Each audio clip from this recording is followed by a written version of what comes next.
"So," I said, breaking the stunned silence that hung thicker than the pre-hurricane air, "who wants to help me unload redundancy Plan B?"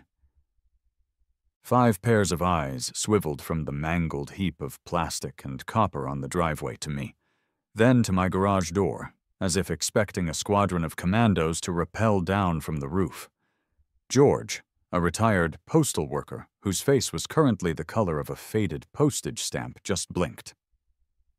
Sarah, a mother of 3 whose default state was a low-grade panic, looked like her brain had just blue-screened. It was a fair reaction. 30 seconds ago, we were a plucky band of suburbanites preparing for Hurricane Brutus. Now, we were just a group of idiots with a very expensive, very useless 3-ton paperweight sitting on a pallet, thanks to one Brenda Miller, president for life of the Maple Creek Estates Homeowners Association. To understand how we got here, you have to understand my garage.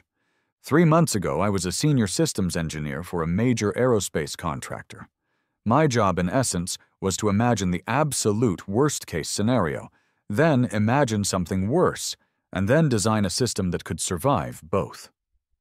I built triple redundant fuel lines for satellites that would spend their lives 1,000,000 miles from the nearest mechanic. I stress-tested components to withstand temperatures that would make hell look like a ski resort. Then came corporate restructuring, which is a fancy way of saying a guy with an MBA and a spreadsheet decided my salary was better repurposed as a fractional bonus for the C-suite. I was strategically liberated. My ex-girlfriend, Claire, used to call my garage a meticulously catalogued hoard. She wasn't entirely wrong. It wasn't a mess of old newspapers and broken lawnmowers. It was a temple of preparedness. Every tool had its place, every screw its labeled bin. And yes, I had a habit of buying 2 of any critical component, sometimes 3. It's a professional hazard. When you spend your days preventing single point of failure scenarios in deep space, you don't just leave it at the office. It becomes a lifestyle. So when George had come around a month ago with a proposal to pool money for a community generator, my engineering brain lit up. Our neighborhood grid was notoriously fragile. A strong gust of wind was enough to send us back to the dark ages. Hurricane Brutus, the TV weather people breathlessly informed us, was a Category 4 monster, a once-in-a-generation storm churning its way toward our coastline. The plan was simple and elegant. A single, powerful diesel generator capable of providing essential power, refrigerators, sump pumps, a few lights, to the 10 houses on our cul-de-sac. We'd all chipped in. I'd handled the research and procurement because, well, that's what I do. I spec'd out a reliable unit, found a supplier, and even ordered the specific, high-end transfer switch and regulator kit required by our local code. And because I am who I am, I ordered 2 kits, just in case. One was shipped directly to George, the other to me. It sat in my garage, nestled between a spare water heater and a case of military-grade MREs. Claire would have had a field day. Which brings us back to the present, and the source of our immediate problem, Brenda Miller. Brenda ruled our beige neighborhood with the iron fist of a North Korean general and the passive-aggressive energy of a disgruntled librarian. Her primary weapon was the HOA rulebook, a 3-inch binder she treated like holy scripture. An hour ago, she'd sent out her pre-hurricane email.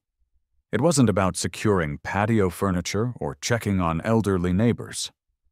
No, it was a stern reminder that unapproved lawn ornamentation, including but not limited to decorative gnomes, plastic flamingos, and/or sandbags of a non-earth tone color, was strictly forbidden. That was Brenda. The world might be ending, but by God, the aesthetics would be maintained. She hadn't been happy about our generator. Not one bit. The delivery truck had arrived right on schedule, its diesel engine rumbling a happy counterpoint to the nervous hum of the cicadas in the oak trees.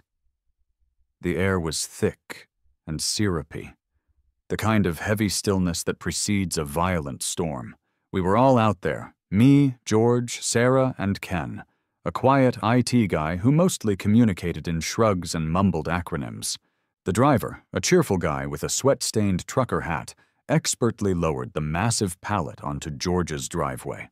On it sat the generator itself, a beast of green-painted steel, and next to it, a sturdy cardboard box containing the brains of the operation, the transfer switch, the voltage regulators, the wiring harnesses, all the delicate, essential, and hard-to-replace components.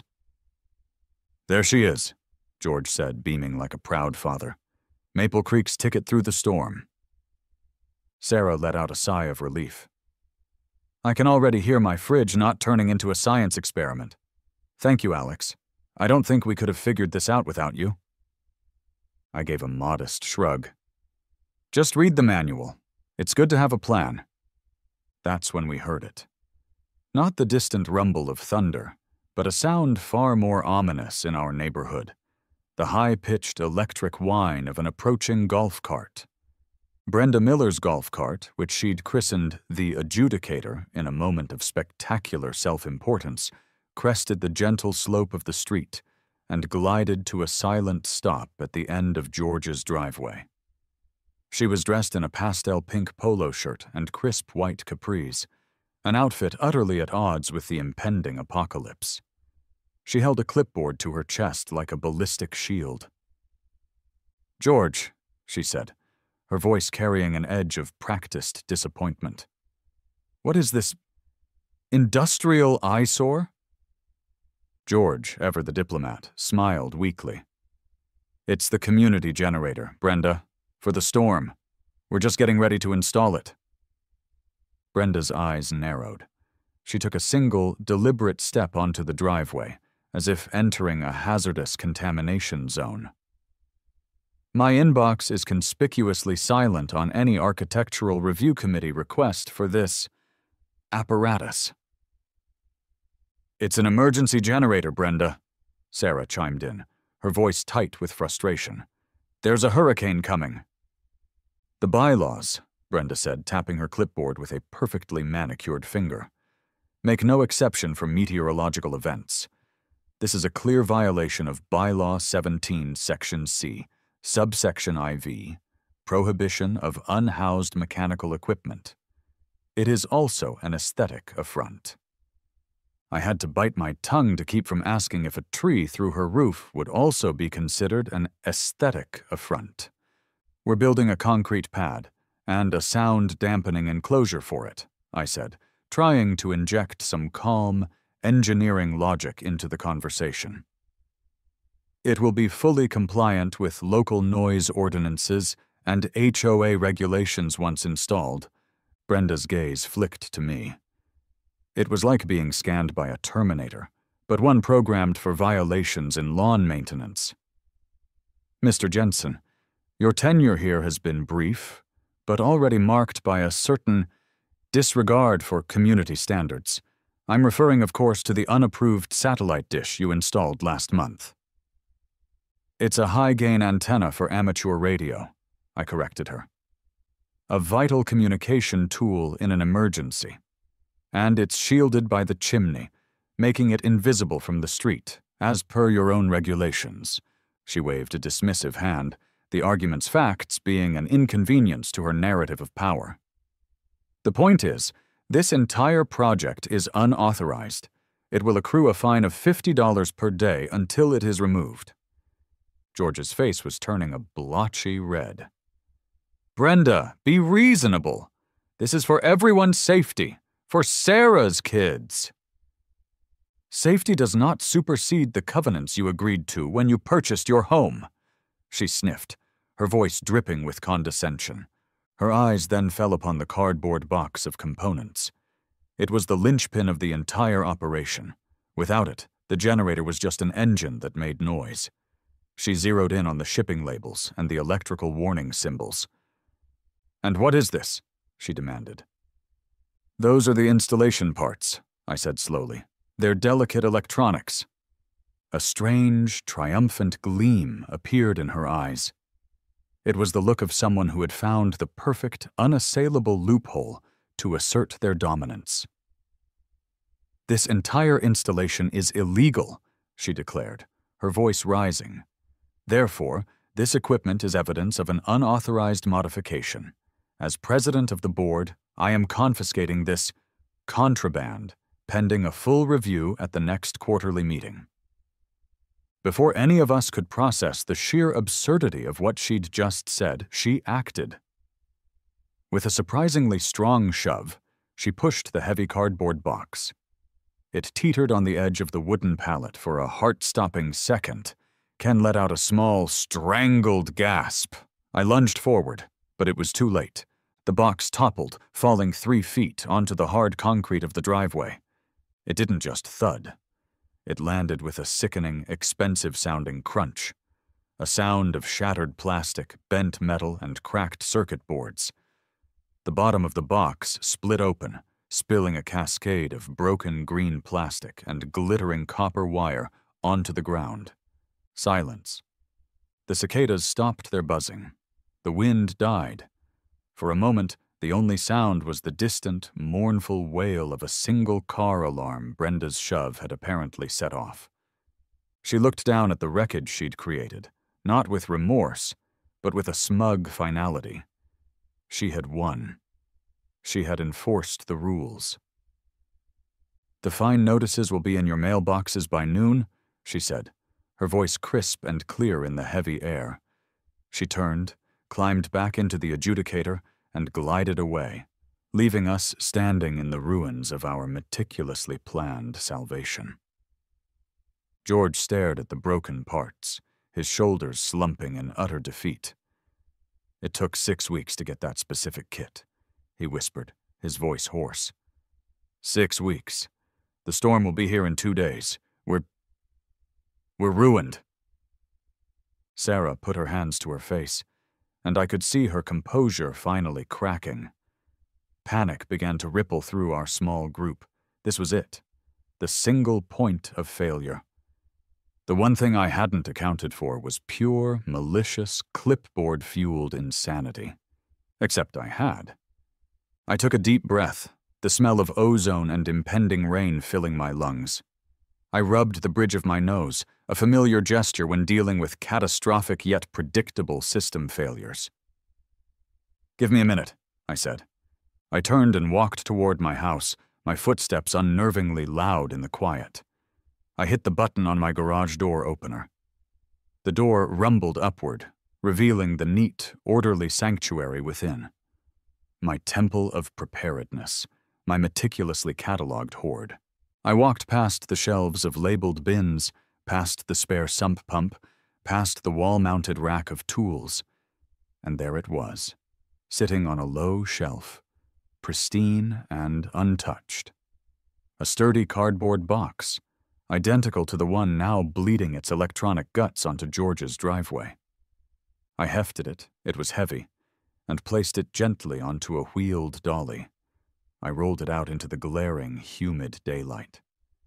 The garage door rumbled shut behind me. I wheeled the dolly to a stop right next to the wreckage of the first kit. The contrast was stark. One a symbol of destruction and petty tyranny, the other a monument to foresight and paranoia. 5 pairs of eyes swiveled from the mangled heap to the perfect, new box. George's mouth hung slightly agape. "So," I said, breaking the stunned silence, "my ex used to call me a paranoid hoarder. I preferred the term redundancy enthusiast. Who wants to help me unload redundancy plan B?" A slow smile spread across George's face. It was the most beautiful thing I'd seen all day. Brenda, it turned out, did not appreciate being rendered irrelevant. We could see her watching from her perfectly symmetrical bay window as we carefully unboxed the new components. Her face, even from 50 yards away, was a thundercloud of pure, unadulterated rage. We'd bypassed her authority, ignored her decree, and worst of all, we'd had a contingency plan for her brand of crazy. This, in Brenda's world, was a declaration of war. Her next move was as predictable as it was pathetic. She called the cops. We'd just finished cataloging the new parts.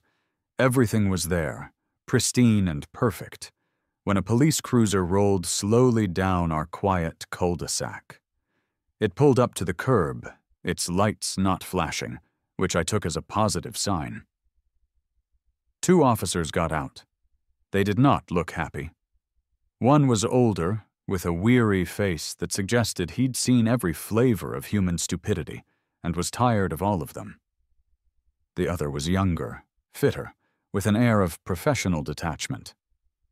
"Folks, we got a call about a disturbance," the older one said, his voice gravelly. He surveyed the scene. The generator on the pallet, the broken parts on the ground, the new parts laid out neatly on a tarp, and our small group of determined-looking suburbanites. His eyes screamed. Seriously? With a hurricane on the way?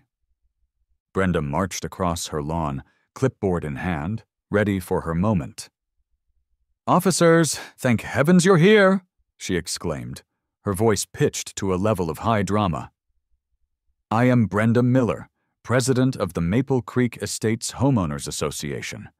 These individuals are conducting an unauthorized industrial installation on private property in direct violation of community covenants." The older cop, whose name tag read Miller, sighed. "No relation," he grunted, before she could ask. He looked at me. "And you are?" "Alex Jensen. I live right there," I said, pointing to my house. "And these are my neighbors. We're installing an emergency generator for the hurricane." "He is lying," Brenda interjected. "It is an unpermitted, dangerous monstrosity. And furthermore," she pointed a trembling finger at the new box of parts, "they have tampered with HOA property." Officer Miller's gaze drifted to the pile of shattered plastic at Brenda's feet. He nudged a broken piece with the toe of his boot. "This the property you're talking about, ma'am?" "Yes. I had confiscated it as evidence of their illegal activities, and they broke it." I held up my hands. "Whoa, hold on. We didn't touch that. You're the one who shoved it off the pallet, Brenda." George and Sarah immediately chorused their agreement. "We all saw her do it." Officer Miller looked from the broken pile to Brenda, then back to the pristine new set of components. A flicker of understanding and profound annoyance crossed his face. This wasn't a criminal investigation. This was kindergarten with property deeds. "Ma'am," he said, his voice dangerously calm, "let me get this straight. You called us because you broke their stuff and they had a spare?" Brenda's face flushed. It's not their stuff. It's community stuff. And I am the head of the community. They are violating the bylaws. They don't have a permit." This was the moment I'd been waiting for. I reached into my back pocket and pulled out a plastic laminated sheet of paper. I handed it to the younger officer, whose name tag read Chen. "That's the installation permit from the county," I said smoothly. "Filed it 2 weeks ago. It's fully approved. Also, here are the receipts for the generator and both installation kits, showing that it's the property of the 10 homeowners listed right there.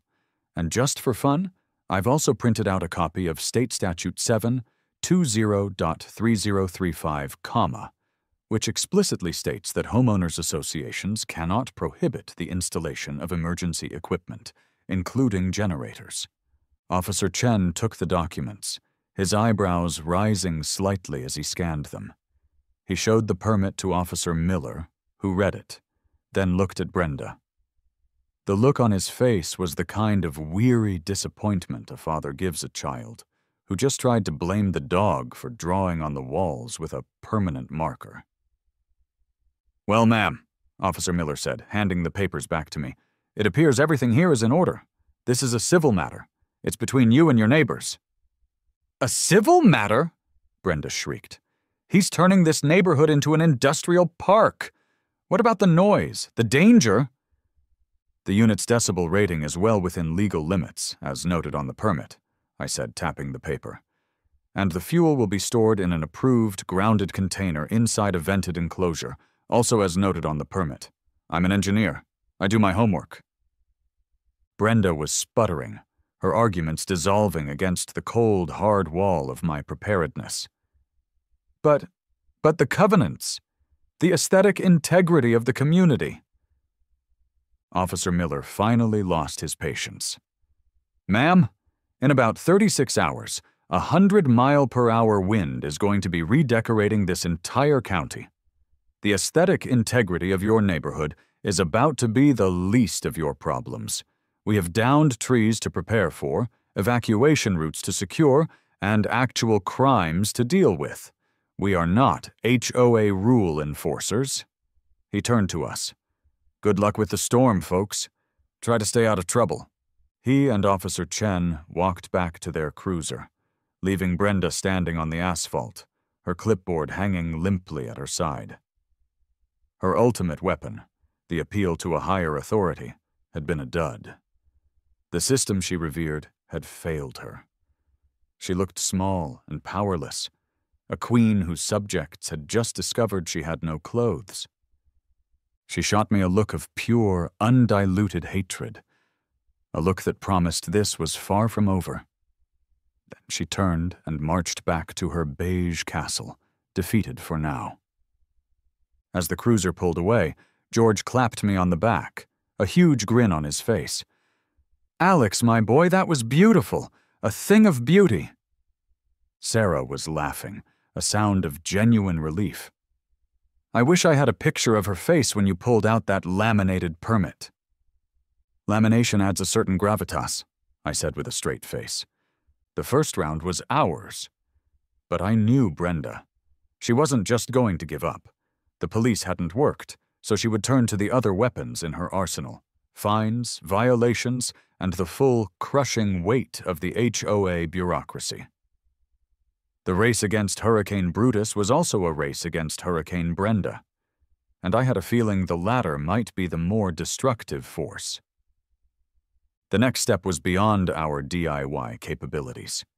We needed a concrete pad for the generator, and we needed it now. The ground was still soft enough to dig, but the storm was coming, and time was our most valuable, non-renewable resource. My meticulously researched list of local contractors had one name at the top, highlighted in yellow: Gus and Sons Concrete, no nonsense, hates HOAs. I made the call. A gruff voice answered on the first ring. "Gus?" "Hi, Gus. My name is Alex Jensen. I'm in Maple Creek Estates. I have an emergency job. I need a 4x6 concrete pad poured for a generator like yesterday." There was a pause, then a gravelly chuckle. "Maple Creek, huh? Let me guess. Lady with the golf cart and the clipboard giving you hell?" "You know Brenda?" "I know the type," he grunted. "Did a driveway for a guy over there last year. She tried to fine him because my truck was leaking oil. It wasn't my truck. It was her golf cart. I'll be there in an hour. Emergency rates apply." "Whatever it takes," I said. True to his word, 58 minutes later, a battered-looking but powerful Ford F-350, hauling a cement mixer, rumbled down the street. Gus climbed out. He was a barrel-chested man in his late 50s with a formidable gray beard, hands like cinder blocks, and a T-shirt that read, "I can fix anything, but I can't fix stupid." He surveyed the scene with a practiced eye. The generator, my neat layout of parts, the circle of anxious neighbors, and Brenda's house, where the blinds were twitching ominously. "All right, kid," he said to me, skipping all pleasantries. "Show me the spot and the permit." I showed him. He grunted in approval at the laminated sheet. "Smart. Always laminate. Keeps the Caranteers from smudging the ink." Gus and his two sons, who were younger, larger versions of himself, worked with an efficiency that was staggering to watch. They were a symphony of shovels, rebar, and shouted measurements. While they framed out the pad, the rest of us found our roles. A sense of purpose, a real spirit of community, began to bubble up from the manicured lawns. Sarah, a master organizer, set up a command center in George's garage, complete with a coffee urn, sandwiches, and a whiteboard tracking our progress. Ken, the quiet IT guy, turned out to be a whiz with mechanical assembly. He and I started pre-assembling the generator housing, following the complex schematics. George became our official morale officer, keeping everyone hydrated and telling old stories about his mail route. We were a well-oiled machine, fueled by caffeine and a shared animosity for Brenda Miller. And Brenda, true to form, did not stay quiet for long. Her direct assault had failed, so she retreated to her comfort zone, bureaucratic warfare. The first salvo arrived via email. A PDF attachment emblazoned with the official HOA logo. It was a formal fine notice. $50. Violation of Bylaw 17, Section C. Unapproved mechanical equipment. I printed it out, and we taped it to the whiteboard under the heading, Brenda's Fan Mail. An hour later, she escalated. She physically walked over. The adjudicator was apparently recharging, and taped a bright orange violation sticker to the generator itself. Warning: unauthorized construction in progress. This one was for improper landscaping alteration, citing the square of turf Gus's team had just removed. Gus peeled it off, stuck it to the back of his t-shirt, and kept working. Her masterpiece, however, came around 3 p.m. It was a formal cease and desist order delivered by taping it to George's front door. It was written in terrifyingly official-looking language, full of words like heretofore, injunction, and legal remedies. It demanded the immediate cessation of all work and the removal of all equipment, pending a full board review. For a moment it gave everyone pause. It looked serious. Ken, who had been quiet for most of the day, peered at the document over my shoulder. "Hold on," he mumbled. He pulled out his phone, typed for a few seconds, and then snorted. It was a rare and startling sound, like a modem trying to laugh. "What is it?" Sarah asked. "This isn't a legal document," Ken said, a sly grin spreading across his face. "It's a template from https://www.google.com/search?q=legalformsforlist.com. She just filled in the blanks. I found the exact same one. You can get it for $4.99, or it's free with their 30-day trial. A wave of laughter rolled through our group. The fear the document had inspired instantly evaporated, replaced by pure ridicule. Brenda's mighty legal sword was a plastic toy bought off the internet. We taped it to the whiteboard next to the fine notice. It got the biggest laugh of the day. Gus, meanwhile, was finishing up. The concrete was poured, smoothed, and settling perfectly. "All right," he announced, wiping his hands on a rag. "It'll need a few hours to cure enough to mount that beast, but it's done. My work is up to code and then some. Let's see her try and fine concrete." He looked over at Brenda's house, then back at us, his crew of determined amateurs. "You know," he said, a rare smile cracking his gruff exterior, "I've been doing this for 30 years.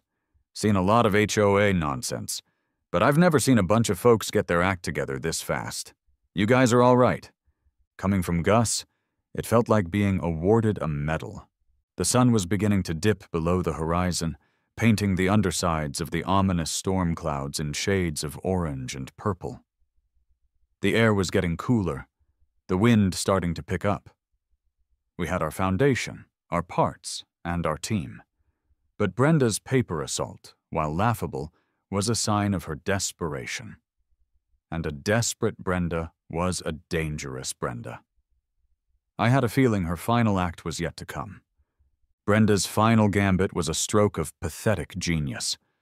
Unable to stop us with cops or fake legal documents, she decided to use the very system we were defying against us. Around 5 p.m., another email blast went out. Subject: urgent and mandatory. Emergency HOA board meeting. To all residents of Maple Creek Estates. In light of a serious and ongoing violation of community covenants that threatens the safety, security, and aesthetic integrity of our neighborhood. An emergency meeting of the HOA Board of Directors will be held this evening at 6 p.m. sharp. The meeting will take place on the front lawn of 112 Primrose Lane, the Miller residence. Attendance by all board members is mandatory. The sole item on the agenda will be a vote to issue a formal stop-work injunction and levy significant financial penalties against the offending parties. Sincerely, Brenda Miller, President. It was a power play. The board consisted of 3 people, Brenda and a meek, sycophantic couple named Mark and Pam Henderson, who were known to agree with whatever Brenda said in exchange for being allowed to have an unapproved garden gnome in their backyard. It was hidden behind a ficus. Brenda knew she had the votes. Her plan was to rubber stamp an official injunction, giving her a legitimate-looking document to, presumably, wave at us until we gave up. She can't do that, can she? Sarah asked, reading the email over my shoulder. Technically, the bylaws allow her to call an emergency meeting, I said, scrolling through the PDF of the rules I'd downloaded weeks ago. But it requires a 24-hour notice to all residents, not a 1-hour notice to her cronies. So we can just ignore it? George asked. A slow grin spread across my face. Oh, I don't think we should ignore it, I said. I think we should all go. At 5:55 p.m., our work on the generator paused. We wiped the grease and concrete dust from our hands and, as a group, walked across the street to Brenda's house. Her lawn was, of course, immaculate. A perfect, unnaturally green carpet. She had set up a small folding table with 3 chairs. She sat in the middle, with the nervous-looking Hendersons on either side. A pitcher of iced tea and 3 glasses sat untouched. It was a picture of serene, orderly control. Our arrival shattered that picture. It wasn't just our core group of 5. Word had spread. Neighbors from down the street, drawn by the drama and the constant stream of activity, started to drift over. Within minutes, there were nearly 30 people standing on the sidewalk in front of Brenda's lawn. It wasn't the small, controllable meeting she had planned. It was a gallery. Brenda's face tightened, but she pressed on, determined to maintain the illusion of authority. She banged a small gavel on the table. This emergency meeting of the Maple Creek Estates HOA Board is now in session, she announced, her voice straining to project confidence. The first and only item on the agenda is the unauthorized installation at 105 Primrose Lane. Mark Henderson cleared his throat. I make a motion to, issue the stop work order as discussed. Seconded, Pam squeaked, staring at her hands. A motion has been made and seconded, Brenda said, a triumphant smile flickering on her lips. All in favor? She and the Hendersons raised their hands. The motion passes unanimously. The injunction is approved. Point of order, a voice called out. It was Sarah. She stepped forward from the crowd, her arms crossed. Her usual frazzled energy was replaced by a steely calm. Brenda stared at her. You are not a member of the board. You cannot raise a point of order. Actually, according to Bylaw 4, Section F, any homeowner can address the board during a meeting if they are recognized, Sarah shot back, her voice clear and strong. And I'd also like to point out that this meeting is illegitimate. You didn't give 24 hours notice. A murmur went through the crowd. Brenda's face flushed a deep crimson. This is an emergency session. The rules are different. Is it? Sarah challenged. Or is the emergency that you're losing control? I'd like to make a motion of my own. I move that we discuss the board president willfully destroying over $1,000 of community property just hours before a hurricane. The crowd erupted. Yeah, someone shouted. Let's talk about that. Who's going to pay for it? Another voice called out. The Hendersons looked horrified, shrinking in their seats as 30 pairs of eyes turned on them. This was not the simple, rubber stamp meeting they'd signed up for. Brenda banged her gavel furiously. "Order! Order! That is not on the agenda!" That was my cue. I stepped forward, holding a thin manila folder. I didn't shout. I didn't raise my voice. I just spoke with the calm, quiet authority of someone who has all the facts on their side. "Brenda, this has gone far enough," I said. The crowd quieted down to listen. "You've tried to stop us at every turn, and you've failed. So let's just lay it all out, shall we?" I opened the folder. I have here a complete timeline of today's events, starting with the delivery of the generator. I have eyewitness statements from everyone present confirming that you, and you alone, destroyed the initial set of components. I have a detailed cost analysis for the replacement parts, which I will be submitting to the board for reimbursement from the HOA's general fund. If the board, that is, you and the Hendersons, refuses to approve the reimbursement, we'll see you in small claims court. I pulled out another sheet.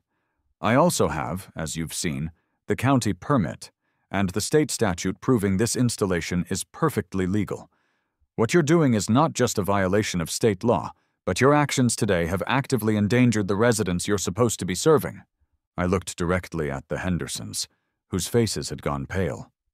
And for the board members, I have copies of the HOA's own director liability clause. It states that board members can be held personally and financially liable for damages resulting from gross negligence. I'd say destroying vital emergency equipment on the eve of a hurricane qualifies. Approving this injunction after being presented with these facts would be a textbook example of gross negligence. I had printed out enough copies for everyone. I handed a packet to the Hendersons and then started passing them out to the assembled neighbors. The effect was instantaneous and devastating. The Hendersons stared at the liability clause as if it were a rattlesnake. Mark Henderson slowly, deliberately, lowered his hand. Pam followed a second later. Brenda looked at them, her eyes wide with betrayal. "What are you doing?" she hissed. I abstain," Mark stammered, refusing to look at her. "Me too," Pam whispered. The motion was dead. The injunction was dead. Brenda's authority had evaporated in a cloud of well-documented, legally sound reason. She sat there, alone at her table, gavel in hand, as the crowd of her neighbors read the papers I'd given them. No one was looking at her with fear or respect anymore. They were looking at her with contempt and pity. Without another word, Sarah turned and walked back toward George's driveway. Then George did. Then Ken. Then, one by one, the rest of the neighbors turned their backs on Brenda and her sham meeting and walked away, leaving her sitting alone on her perfect lawn as the sky grew dark. We had a generator to install. The victory on Brenda's lawn was short-lived, because the sky decided it was done waiting. The temperature dropped 10 degrees in as many minutes. The wind, which had been a gentle breeze, suddenly began to gust, whipping through the trees with a low, menacing howl. The world was cast in a sickly, greenish-gray light, the color of a deep-sea creature. Hurricane Brutus was no longer a distant threat on a weather map. It was here. "All right, people, show's over," Gus yelled, his voice cutting through the rising wind. "The pad is cured enough. Let's get this monster mounted before the sky opens up." The leisurely pace of our afternoon vanished, replaced by a frantic, focused energy. The final phase of the operation began. Gus directed the delicate process of using engine hoists and sheer manpower to lift the half-ton generator from its pallet and settle it perfectly onto the new concrete pad. My job was the wiring, the most critical and delicate part of the whole enterprise. I had the schematics laid out on a magnetic board inside George's open garage, shielded from the worst of the wind. The high-gauge cables felt heavy and awkward in my hands. Each connection had to be perfect, torqued to the exact specification, shielded, and grounded. A single mistake could fry the whole system, or worse, create a serious fire hazard. The neighborhood transformed into a whirlwind of purposeful action. Sarah, a tablet in hand, became our official meteorologist. Radar shows the outer wall hitting us in 15 minutes. Heavy rain and sustained winds of 60 miles per hour, she shouted over the gale. George and Ken became my assistants, holding flashlights as the light failed, passing me tools and shielding the delicate open panel of the transfer switch with a large tarp. Every gust of wind threatened to rip the tarp from their hands, turning it into a sail. The first fat, cold drops of rain began to fall, splatting against the asphalt like heavy paintballs. "Faster, kid," Gus grunted, as he and his sons bolted the generator's housing into place around the engine. "Mother Nature ain't gonna wait for you to double-check your work." My fingers, usually so nimble, felt clumsy in the cold, damp air. My mind, however, was a zone of pure, calm focus. This was my element. A complex system, high stakes, and a ticking clock.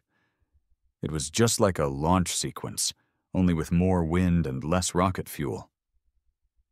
"Main power feed connected," I yelled, tightening the last lug nut on the primary cable. "Switching to the house side connections." The rain was coming down harder now, a driving, slanted sheet that blurred the streetlights. The wind shrieked, a high, keening sound that vibrated in my teeth. A loose trash can went skittering down the street, bouncing off a curb with a loud clatter. "5 minutes!" Sarah yelled, her voice barely audible. "The full force is 5 minutes out!" I worked faster, my movements economical and precise. Connect the neutral, ground the chassis, double-check the breaker connections. My mind raced through the checklist, visualizing the flow of electrons, anticipating the load. Everything had to be perfect. I was just reaching for the final connection, the main breaker that would link the entire system to the 10 houses, when it happened. With a series of soft pops and a final, definitive thunk from the transformer down the street, the entire neighborhood plunged into absolute darkness. The streetlights died. The lights in the houses winked out. The only illumination came from the strobing flashes of lightning on the horizon and the narrow beams of our flashlights. The sudden silence was even more jarring than the wind, the comforting hum of electricity that underpins modern life simply gone. A collective groan went up from the neighbors who had gathered at a safe distance to watch. "We're too late," someone whispered in the dark. "No, we're not," I said, my voice tight with concentration. My flashlight beam found the final terminal. My hand did not shake. I seated the heavy cable, tightened the final bolt, and closed the access panel. "Gus!" I yelled into the roaring darkness. "It's ready! The system is complete!" Gus gave me a thumbs up from the generator, his face grim in the flashlight beam. "All right, folks, stand clear." I scrambled back from the transfer switch, my heart pounding in my chest. This was the moment of truth.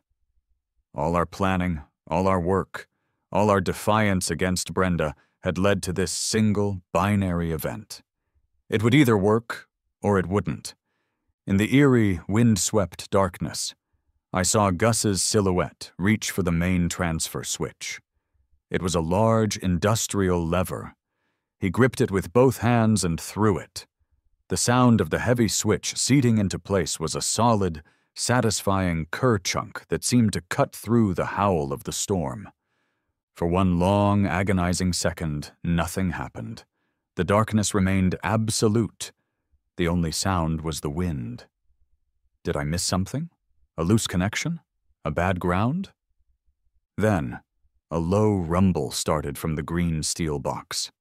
It coughed once, a puff of diesel smoke swallowed by the storm.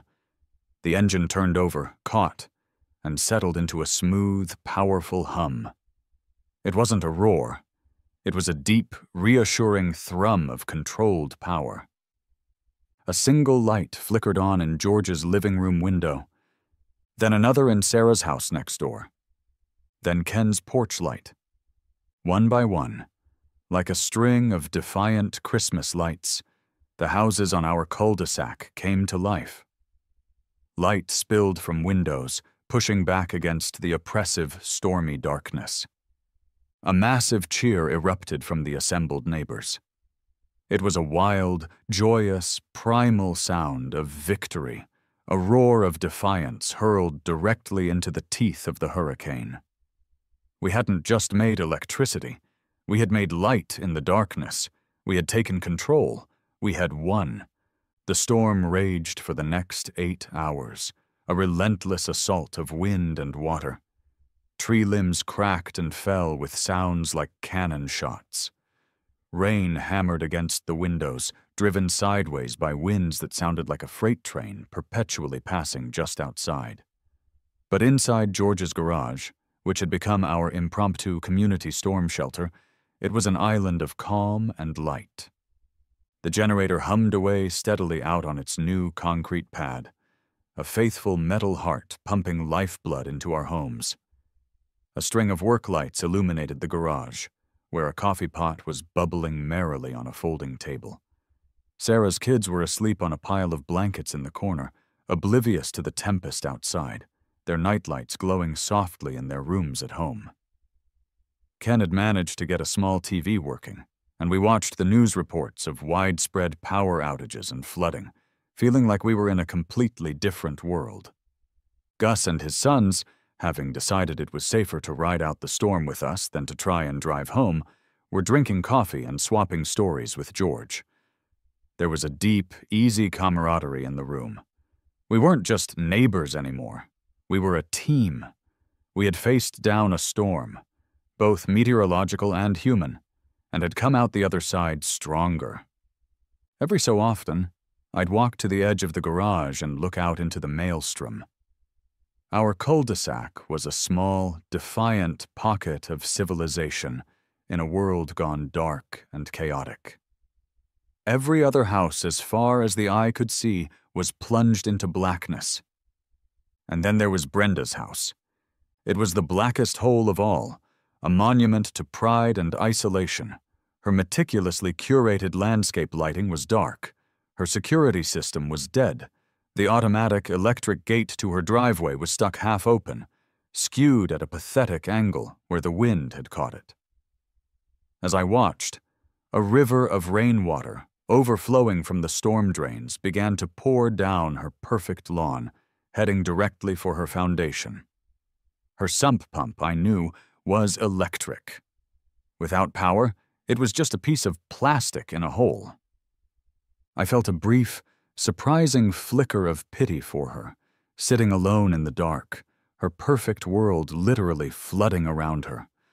I quickly and mercilessly smothered that flicker with the warm, satisfying blanket of pure, unadulterated schadenfreude. She had made her choice. Around midnight, during a slight lull in the wind, there was a frantic pounding at George's side door. We all fell silent. George opened the door a crack, and a gust of wind and rain blasted in. It was Brenda. She was a pathetic sight. Her crisp polo shirt was soaked through and plastered to her skin. Her hair, usually coiffed into a rigid helmet, was a tangled, dripping mess. Her face was pale, her eyes wide with a fear I'd never seen in them before. Her imperious demeanor had been washed away by the storm, replaced by raw desperation. "George," she stammered, her teeth chattering. My basement, it's flooding. The water is coming in. I need power. You have to let me connect, please." George looked at her, his kindly face unreadable. He looked back at the rest of us in the warm, bright garage. He saw Sarah's sleeping children. He saw the coffee pot, the television, the lights. He saw the community that had formed in defiance of this very woman. He turned back to Brenda, his voice quiet but firm, carrying easily over the wind. "Brenda, this generator is a precision system. Alex has it balanced for the load of the 10 households that are connected. Right now it's running at about 95% capacity. We're pushing it as it is just to run the essentials for the families who paid for it." He paused, letting the words sink in. We just don't have the power to spare. I'm truly sorry. Desperation warred with a lifetime of entitlement on Brenda's face. But I'm the HOA president. You have to.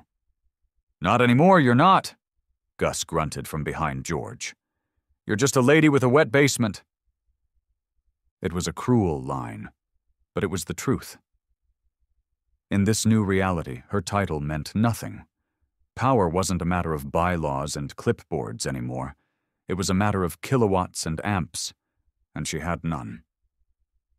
George gently but firmly closed the door, shutting out the storm and the woman who had tried so hard to be its human equivalent. We stood in silence for a moment, listening to the wind. There was no more pounding. She was gone. No one cheered. No one gloated. There was no need. The generator, humming its steady, powerful song out in the rain, was doing all the talking for us. The morning after was surreal. The world was washed clean, sparkling under a brilliant, cloudless sky. But it was a broken world. Massive oak limbs littered the streets, and a neighbor's trampoline was wrapped around a telephone pole 2 blocks over. The power, we learned from the car radio, was out for the entire region. Utility companies were estimating it would be weeks, not days, before it was restored. But in our cul-de-sac, life went on. The generator hummed faithfully. Refrigerators were cold, coffee was hot, and showers were warm. We were an oasis. The first thing we did, after a quick damage assessment, was organize. The sense of community forged in the storm didn't dissipate with the clouds. We fired up electric chainsaws, plugged into outdoor outlets powered by the generator, and started clearing the debris from our street. People shared food from their freezers, knowing it wouldn't spoil. We became a self-sufficient little island in the middle of a suburban disaster area. Around noon, an email sent via a cellular data hotspot made its way to the entire Maple Creek Estates community. It wasn't from Brenda. It was from Mark and Pam Henderson. Subject: Resignation and call for special election. Dear residents, effective immediately, we are resigning from our positions on the HOA Board of Directors.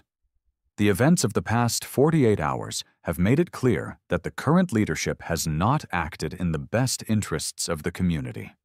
Furthermore, we are officially calling for a special election to remove Brenda Miller as president, citing gross negligence and actions that willfully endangered the residents of this community during a state of emergency. A formal petition will be circulated once communications are fully restored. We apologize for our lack of judgment and hope to regain your trust as neighbors. Sincerely, Mark and Pam Henderson. It was the final nail in the coffin of Brenda's reign. Her allies had abandoned her, and the entire neighborhood was now aware of her actions.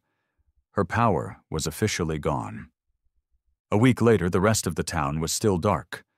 Our generator was still our lifeline. Brenda's house, however, had seen some activity. A large truck from a flood remediation company had spent 2 days there. And this morning, a real estate agent had hammered a large "for sale" sign into her now soggy, ruined lawn. She was cutting her losses and running. I was out on my own lawn, using a diagram I'd sketched on a piece of cardboard to explain the basic principle of a 4-stroke engine to Sarah's 2 wide-eyed, curious sons. My garage, once my private sanctuary of solitude, had become a community resource center. I'd used my tools to help 3 neighbors patch their roofs, siphoned gas for another's car, and recharged about a dozen cell phones. George walked over, a cup of coffee in his hand. He watched us for a moment, a proud smile on his face. You know, he said, taking a sip, once we vote her out, we're going to need a new HOA president. Someone with a good head on their shoulders.